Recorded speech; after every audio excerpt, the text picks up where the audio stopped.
अस्सलामु अलैकुम वरहमतुल्लाहि वबरकातुहू। बिस्मिल्लाहिर्रहमानिर्रहीम। नहमदुहु व नुसल्ली अला रसूलिहिल करीम व अला आलिहि व अस्हाबिहि अजमाइन, अम्मा बाद। मोहतरम भाइयों, बुज़ुर्गों, दोस्तों, आज हम हालात ज़िंदगी बयान करेंगे अल्लामा यूसुफ़ अल-क़रदावी रहमतुल्लाहि अलैहि। आज से सिर्फ़ 2 रोज़ पहले यानी 26 सितंबर 2022 को शेखुल इस्लाम अल्लामा यूसुफ़ अल-क़रदावी का इंतकाल हुआ है और 9 सितंबर 1926 को आपकी विलादत हुई थी मिस्र में।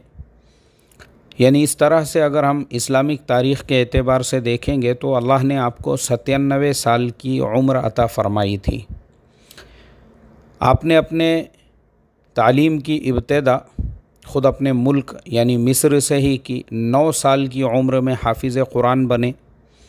उसके बाद इस्लामी और शरई उलूम हासिल करते रहे, यहाँ तक कि हर इल्म के अंदर आपने नुमायाँ कामयाबियाँ हासिल की। PhD किया आपने और मिस्र में ही जामियातुल अज़हर में ख़िदमत अंजाम देते रहे, तदरीस की। लेकिन चूँकि वो ज़माना ऐसा था, उस ज़माने के अंदर अल्लामा यूसुफ़ अल-क़रदावी और वक्त के जो हुक्मरान थे दरमियान में कुछ मसाइल को लेकर इख्तिलाफ़ हुए। और हर ज़माने में ऐसा होता रहा है कि हमारे जितने भी अकाबिर और असलाफ़ की ज़िंदगियों को हम उठाकर देखेंगे, चाहे इमाम आज़म अबू हनीफ़ा रहमतुल्लाह अलैहि हो, चाहे इमाम शाफ़िई रहमतुल्लाह अलैहि हो, चाहे इमाम अहमद इब्न हम्बल रहमतुल्लाह अलैहि हो, या इमाम मालिक रहमतुल्लाह अलैहि हो, या इमाम बुखारी रहमतुल्लाह अलैहि हो, या इसी तरह से सईद इब्न जुबैर है और बाकी जो ताबिईन की पूरी फ़हरिस्त है हमारी नज़रों के सामने, उनके वाक़यात भी हमको मिलते हैं। उठा कर उनको जेल की सलाख़ों के पीछे डाल दिया गया या फिर उनको जिला वतन कर दिया गया। तो ऐसा ही अल्लामा यूसुफ़ अल-क़रदावी रहमतुल्लाह अलैहि के साथ में भी हुआ। 1961 में वक्त के जो हुक्मरान थे, कुछ मसाइल को लेकर उनसे इख्तिलाफ़ हुआ, जिसकी वजह से अल्लामा यूसुफ़ अल-क़रदावी को अपना जो वतन है मिस्र वो छोड़कर क़तर में सुकूनत इख्तियार करनी पड़ी और फिर आप जो है मुस्तकिल तौर पर क़तर में ही रहने लगे। दरमियान में कभी कोई ज़रूरत रही तो मिस्र आते जाते रहे, लेकिन 1981 के बाद फिर आप कभी क़तर वापस नहीं आए। 2011 में जब हस्नी मुबारक की हुकूमत का ख़ातिमा हुआ, उसके बाद पहली मरतबा यानी 81 से 11 तकरीबन 30 साल का अरसा होता है।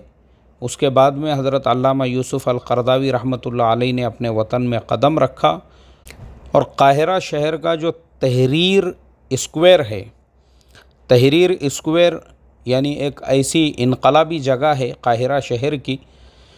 मिस्र में जब भी कोई इनकलाब आया है तो उसी स्क्वायर से उसकी शुरुआत और वहीं से उसकी इब्तिदा हुई और वहाँ पर अल्लामा यूसुफ़ अल-क़रदावी ने 2011 में जो अपना ख़िताब यानी जो उन्होंने अपने वतन के लोगों से बात की, 25 लाख से ज़्यादा बंदगान खुदा वहाँ पर मौजूद थे।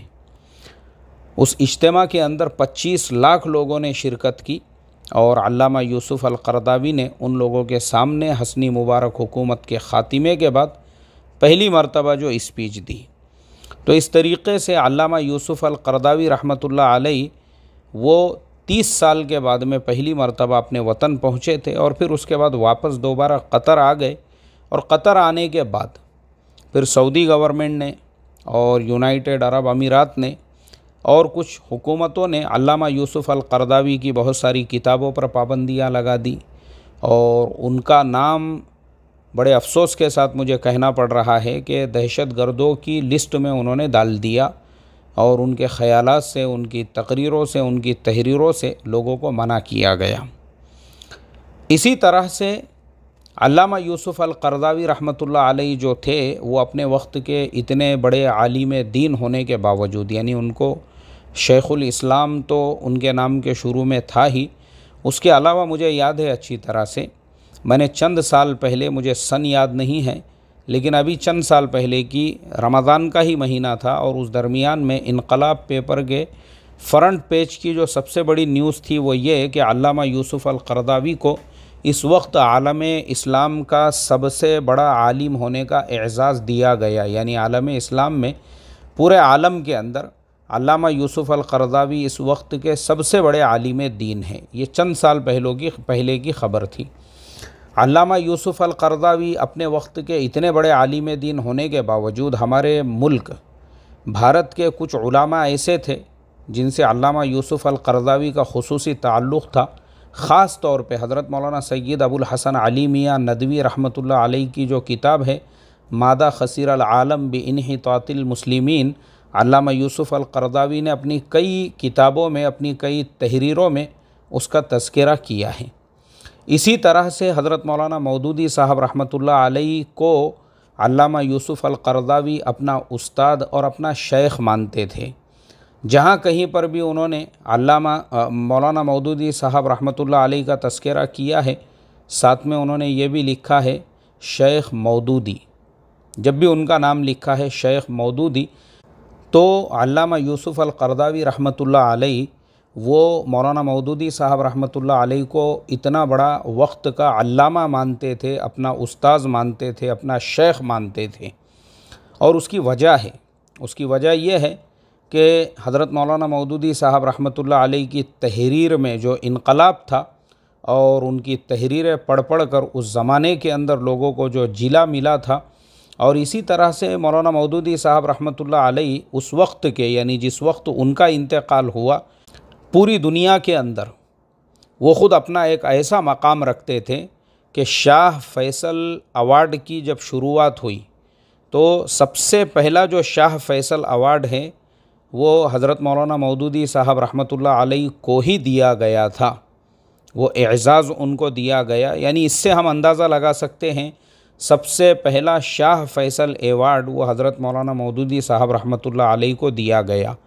इसी तरह से जब हज़रत मौलाना मौदूदी साहब रहमतुल्लाह अलैह का इंतकाल हुआ तो उस वक्त में इमाम काबा वो भी जो है नमाज जनाज़ा के लिए पहुँचे और अल्लामा यूसुफ़ अल-क़रज़ावी रहमतुल्लाह अलैह भी पहुँचे थे। तो मौलाना मौदूदी साहब रहमतुल्लाह अलैह की वसीयत थी कि अल्लामा यूसुफ़ अल-क़रज़ावी मेरी नमाज जनाज़ा पढ़ाए, इसलिए कि उनमें उस्ताद और शागिर्द के जैसा एक ताल्लुक़ था। तो अल्लामा यूसुफ़ अल-क़रज़ावी रहमतुल्लाह अलैह ने ही हज़रत मौलाना मौदूदी साहब रहमतुल्लाह अलैह की नमाज जनाज़ा पढ़ाई थी, जबकि इमाम काबा भी वहाँ पे पहुँचे हुए थे। और रिवायतों में मिलता है और पुराने वीडियोस के अंदर जो है कुछ लोगों ने इस चीज़ को मेंशन किया हुआ है कि तकरीबन हज़रत मौलाना मौदूदी साहब रहमतुल्लाह अलैह के नमाज जनाज़ा में भी 10 लाख से ज़्यादा का मजमा था। तो चूँकि वो भी अपने वक्त के बड़े उलामा में से थे, इसलिए उनके शागिर्द भी अल्लामा यूसुफ़ अल-क़रज़ावी रहमतुल्लाह अलैह जैसे लोग थे। तो अल्लामा यूसुफ़ अल-क़रज़ावी का हमारे मुल्क भारत से ये ताल्लुक़ था कि वो हज़रत मौलाना सैयद अबुल हसन अली मियाँ नदवी रहमतुल्लाह अलैह और मौलाना मौदूदी साहब रहमतुल्लाह अलैह जैसे उलामा से जुड़े हुए थे और उनसे उनका रब्त था। अब मैं आपको साथ में आखिर में ये भी बता दूं कि मुझे सबसे पहले अल्लामा यूसुफ़ अल-क़रज़ावी का नाम और उनकी किताब पढ़ने का मौका कब मिला। तो मैं एक मदरसे में तदरीस की खिदमत अंजाम देता था और बाकी औक़ात कुतुब खाने में ही बैठा रहता था किताबें पढ़ते हुए। तो उस वक्त मुझे पहली मर्तबा हलाल व हराम अल्लामा यूसुफ़ अल-क़रज़ावी की जो किताब है वो पढ़ने का मौका मिला।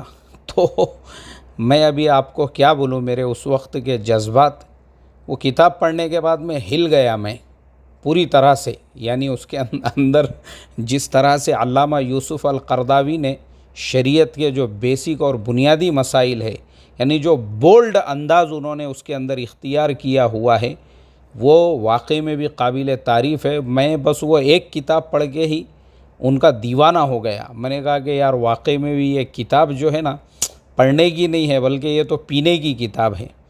बाद में हज़रत मौलाना खालिद सैफुल्लाह रहमानी साहब ने भी एक हलाल व हराम जो है सेम उसी तरह से एक किताब लिखी है और उन मसाइल को हमारे इमाम आज़म अबू हनीफ़ा रहमतुल्लाह अलैह के मसलक के एतबार से जमा किया हुआ है। उन्हीं सारे मसाइल को जिनको अल्लामा यूसुफ़ अल-क़रज़ावी रहमतुल्लाह अलैह ने अपनी हलाल व हराम के अंदर जमा किया था। तो मैं आप सब लोगों को यही रिकमेंड करूँगा कि भाई हम लोग हज़रत मौलाना खालिद सैफुल्लाह रहमानी वाली जो हलाल व हराम है उसका मुताला करें तो सही ढंग से हम अपने मसलक के एतबार से मसाइल को समझ सकते हैं। और आखिर में ये भी बता दूं, हम लोग बहुत कंजस्टेड माइंड है, हमारे दिमाग बहुत छोटे हैं, नेरो माइंड है।